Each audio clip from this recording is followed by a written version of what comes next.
Hello viewers, my name is Cameron Clatterbuck, and today we will be discussing the Bloomberg based project. I have decided to do the oil and gas industry as provided to us by Dr. Croissant.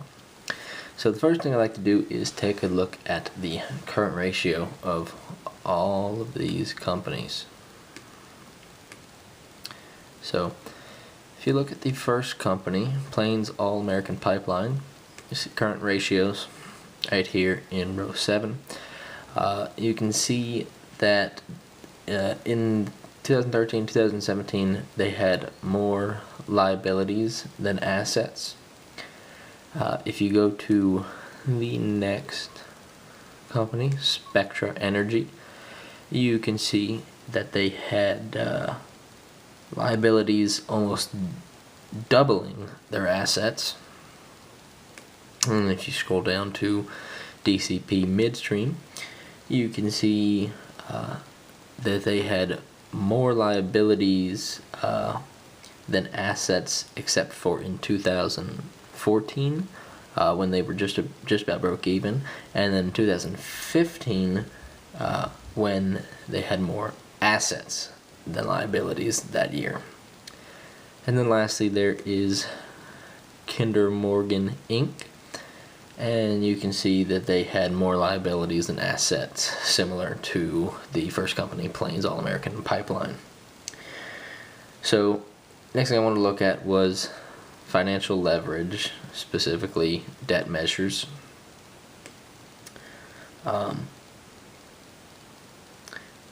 So you'll see that there are some companies that are really not levered enough, like Spectra, for example. Their financial leverage could be better for sure.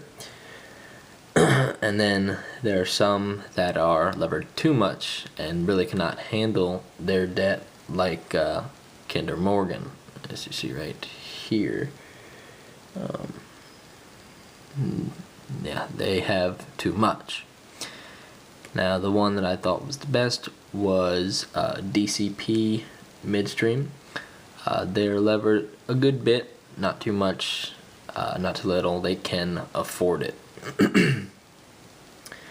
So next thing I want to look at is asset efficiency, specifically total asset turnover, which, as we know, is sales divided by total assets. Now you see let's start with Spectra this time. Their total asset turnovers, they are barely having any sales compared to their total assets. If we scroll down to DCP Midstream, you can see it's better than the previous company, but still not even positive. And Kinder Morgan is pretty similar to the first company, barely having enough sales to make those to meet those total assets. But if we scroll back up to Plains All American Pipeline, they're doing the best. They have the highest total asset turnover, and they have more than enough sales to surpass their total assets. So they're doing the best there. Now for profitability. So if you look at profit margin, which we know is net income divided by sales, you can see that, in my opinion, the one that does the best is Spectra. If you look at their profit margin, you can see these numbers right here.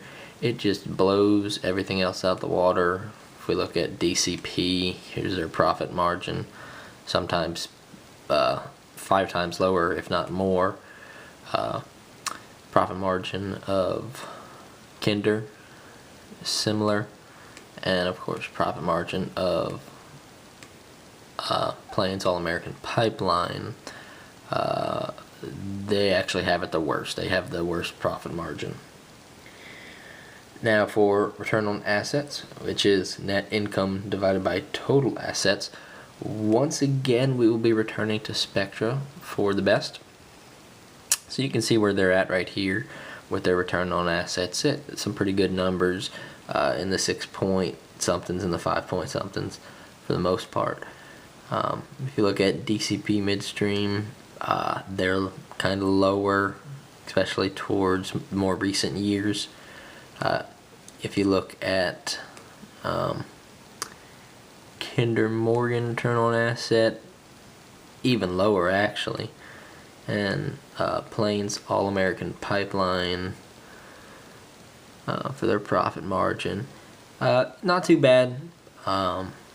Spectra still does better in this instance.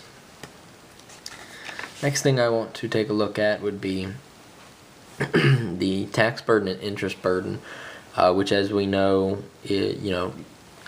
take tax burden, interest burden, and the two things we talked about prior, profit margin, total asset turnover, the three things we talked about prior, also include the debt equity ratios we talked about. You'll get the return on equity. So let's take a look at those tax burden and interest burdens. So as we learned in class, the closer to 0, closer to 1, just essentially the lower, the better.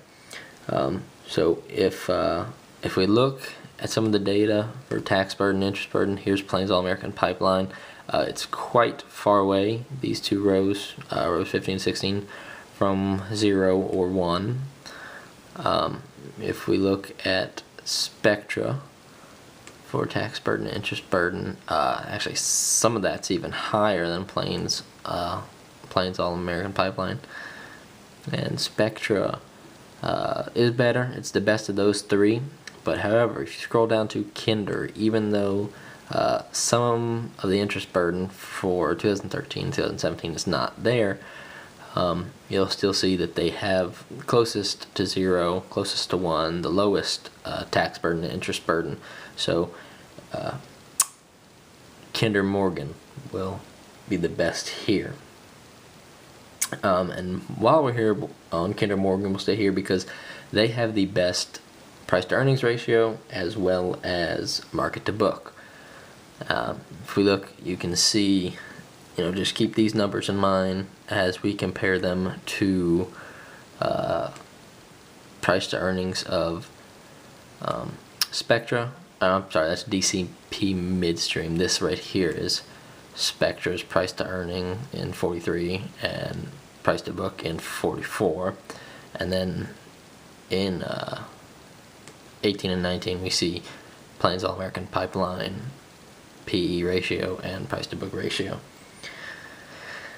And now lastly there is EVA. We want to do that economic value added, and we're going to stay right here on Plains All American Pipeline because they bring the best economic value added. If you look right here in row 20, staying positive, big positives for quite a while before going negative. But if you compare it to Spectra, who stayed positive just in 2013, barely, and then went negative since then, or to DCP midstream, who has been negative pretty much all except 1 year, so they're not doing that well with economic value added. And then of course the worst for that has to be Kinder Morgan, as they really go negative in many years, offset by just once, I think, and that's 2016. So with all this in mind, this is my Bloomberg based project on the oil and gas industry. Thank you.